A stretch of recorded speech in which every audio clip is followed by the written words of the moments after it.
देख सकते हैं पहलगाम में आतंकी हमला में मारे गए नागरिकों की विनम्र श्रद्धांजलि दी जा रही है। सिवान के जेपी चौक पे आप देख सकते हैं तस्वीरें कि यहाँ पे तमाम युवा वर्ग यहाँ पहुँच चुके हैं जो सांप्रदायिक घृणा फैलाना बंद करो को लेकर के और आतंकवाद बर्बाद हो लेकर के उसको लेकर एक बड़ा यहाँ पे अपील कर रहे हैं सरकार से, कुछ मांग कर रहे हैं। आइए हम बात करते हैं, क्या कुछ कहेंगे इस हमला को लेकर?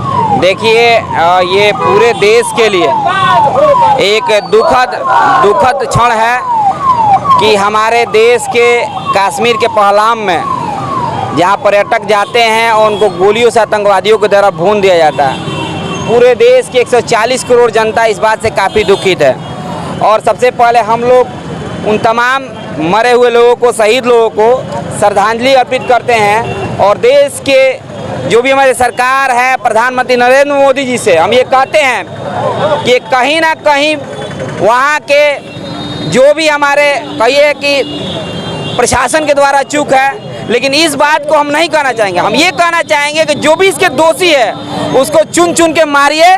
पूरा देश आपके साथ है, क्योंकि आपकी कमियों को, आपकी विफलताओं को हम बार बार कहते रहेंगे, सुनाते रहेंगे। लेकिन ये समय प्रधानमंत्री के साथ खड़े होने का है, देश के साथ खड़े होने का है। हम लोग खड़े हैं, पूरा देश के 40 करोड़ जनता, चाहे वो हिंदू हो, मुसलमान हो, सिख हो, ईसाई हो, जैन हो, ये आपसे चिल्ला के कह रहा है। तो जो भी इसके दोषी है और जो भी आतंकवाद को बढ़ावा दे रहे हैं, पनाह दे रहे हैं, उनको खात्मा कीजिए। पूरा देश आपके साथ है। यानी कि गलती तो गलती है, लेकिन आखिर जो गलती हो गई, कुछ लोगों का ये भी कमेंट हमने देखा है कि कह रहे हैं ये लोग कि आखिर ये गलती हो कैसे गया, क्योंकि आतंकी जो भी है वो मंसूबा तो कुछ दिन से बना रहे होंगे। देखिए, अगर कमियों को देखा जाए तो हजार कमियां हैं, क्योंकि कोई भी आतंकी AK-47 के साथ आता है तो कहीं ना कहीं प्रशासन की बहुत बड़ी चूक है।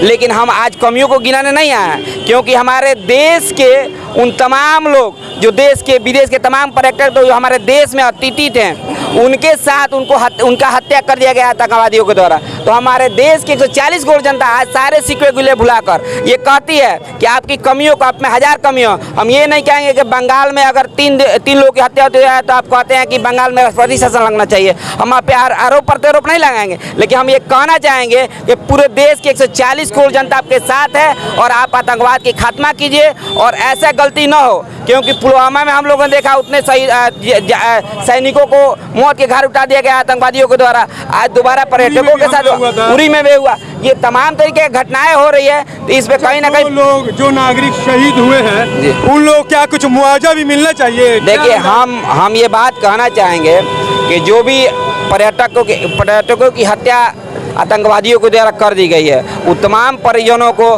कम से कम 50-50 लाख मुआवजा देना चाहिए। और मुआवजा से पहले इस बात की गारंटी देना चाहिए तो उनके परिवार वालों को, देश के जो बच्चे थे, देश के जो पिता थे, जो किसी बच्चे के पिता थे, पुत्र थे, किसी के पति थे, उन तमाम लोगों को सच्ची श्रद्धांजलि तब होगी जब उन आतंकवादियों को चुन चुन के मारा जाएगा। तो अपना नाम बताना। मेरा नाम अमित कुमार, मैं मजदूर यूनियन बकपा माले का राज्य सचिव हूँ।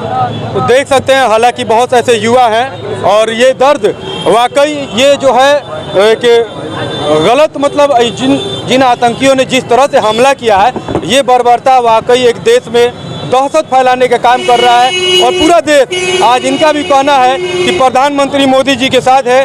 देख सकते हैं कि यहाँ पे मारे गए जो भी लोग हैं उन लोगों को लेकर के इन लोगों ने ये भी कहा है कि मतलब कि मुआवजा तक देना चाहिए। अब क्या मुआवजा है असल में हम थोड़ा सा बात करते हैं उसको लेकर के। अच्छा, आपके नज़रिए से देखा जाए तो उनको मुआवजा कितना मिलना चाहिए? 25-25 लाख उन लोगों को मुआवजा मिलना चाहिए, क्योंकि आतंकी हमला अचानक हुआ है। उसका बहुत दुखी की बात है, हम लोग उसको बहुत निंदा करते हैं। उन लोग का हम लोग का सब सिवान वासियों से मांग है कि उन लोग को 25-25 लाख कम से कम मुआवजा मिले।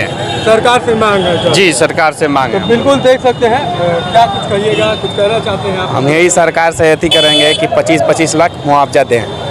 क्या कहिएगा आज की घटना को लेकर के? आप लोग कैंडल लाइट में निकाले, क्या कुछ कहना चाहते हैं? पूरे भारतवर्ष में रोष है, पूरी जनता आक्रोशित है। 1 अरब 40 करोड़ जनता आक्रोशित है इस घटना को लेकर कि लगातार आतंकवादी हमले पूरे देश में हो रहे हैं और यह सिर्फ चुनावी मुद्दा बनाया जा रहा है सरकार की तरफ से।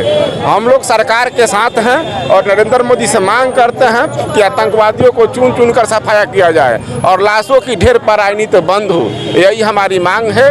और पीड़ित परिवार को मुआवजा दिया जाए। आपका नाम क्या हुआ? अपना परिचय। संदीप कुमार शर्मा, अधिवक्ता सिवान।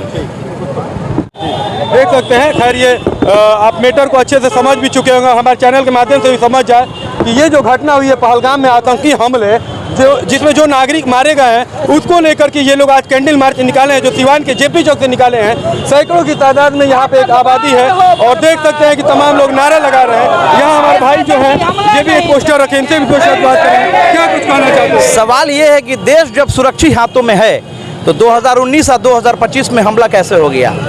और सबसे बड़ी बहुत ही निंदनीय मतलब स्थिति है देश के, और इसमें सोचना नहीं है, इसको रिजल्ट चाहिए। आप हमला कर दो डायरेक्ट, आपके पास तीनों सेना मौजूद है।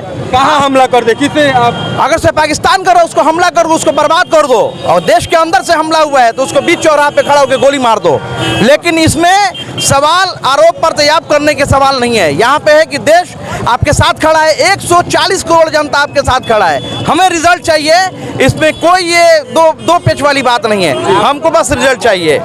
मेरा नाम अली जफर हुआ और मैं नगर परिषद का कर्मचारी हूँ। बिल्कुल देख सकते हैं ये अली जफर भाई भी हैं। तो बिल्कुल जिस प्रकार से बोला गया आतंकवाद का कोई धर्म नहीं होता, उसी प्रकार से आज पूरा देश 140 करोड़ खड़ा है और ये मांग करता है कि अगर पाकिस्तान की गलती है तो पाकिस्तान को बर्बाद कर दिया जाए, या फिर अगर अपने देश में कोई भी इस तरह का गतिविधि दिखाई देता है तो उनके खिलाफ चुन चुन कर मारा जाए। तो इस प्रकार से इन लोगों का कहना है, मांग है।